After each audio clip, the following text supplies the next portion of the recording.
with the world being kind of as strange as it is right now with the pandemic and people being at home and not in person with each other, we sort of have this weird situation where we both have kind of a skills gap in many cybersecurity fields, but also job hunting's a little strange right now and oversaturated. Do you have any tips for job hunters in the computer forensics field to stand out from other candidates? I think the big things is make sure they have the right certifications for the tools that match up with that position. There are some baselines, like NK certification has been around probably the longest out of the tool certifications. They were a founding tool. And so that's a very common one to look out and make sure that you have when you're trying to apply in the field.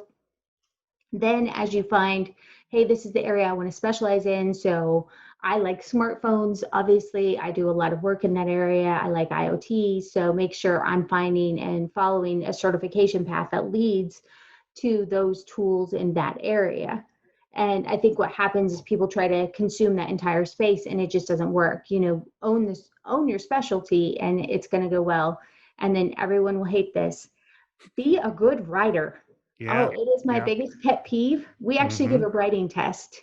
Grammarly is fantastic. It helps all of us, but we want to make sure that you can go from portraying something that might be technical and complicated to something that anyone can understand, because the people who read your reports are more at the nerd level of your mom's as opposed to your nerd level. Yeah. And so you've got to be able to convey that knowledge. You got to dial it down and sort of be able to tell a story. Yep. So sort of on the other side of that, if you find yourself maybe laid off at the moment, but looking for new work in this field, what are some other activities you should be sort of prominently undertaking or showing off to show that you're not taking your unexpected downtime, seriously? Are there things, certifications or study things or doing sort of freelance, computer forensics or whatever? Are there other things you can, so it just doesn't look like you've been, eating Doritos on the couch? Doing nothing. Yeah. I think it's a good time for you to explore other neighboring Infosec certifications like the cloud information, if you're not familiar with cloud. And as an entrepreneur myself, I always think it's a good idea that this is a time, if you might not be employed, to go out and look at what it takes to start your own business and start picking up work, talk to some of the law offices that might be around you and say, I'm skilled in this area.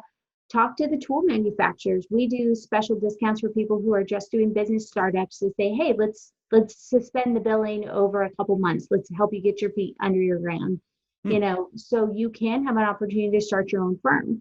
Because a lot of times you can do that on the side and you're just doing a different style of work so you don't compete with someone.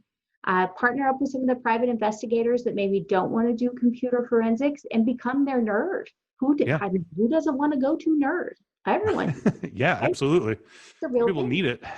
A lot of people. I know for my mom, I might be her go-to nerd. Let's hope I am. I definitely am. Yeah. Yeah. And then you're like, I did try to pass that off to my younger brother. I'm like, you'll be the parents' go-to nerd for a while. Yeah. You've heard Thanksgiving described as Parental Tech Amnesty Day, where and it's always about a printer. I don't know what it is, but it's always about a printer. Always.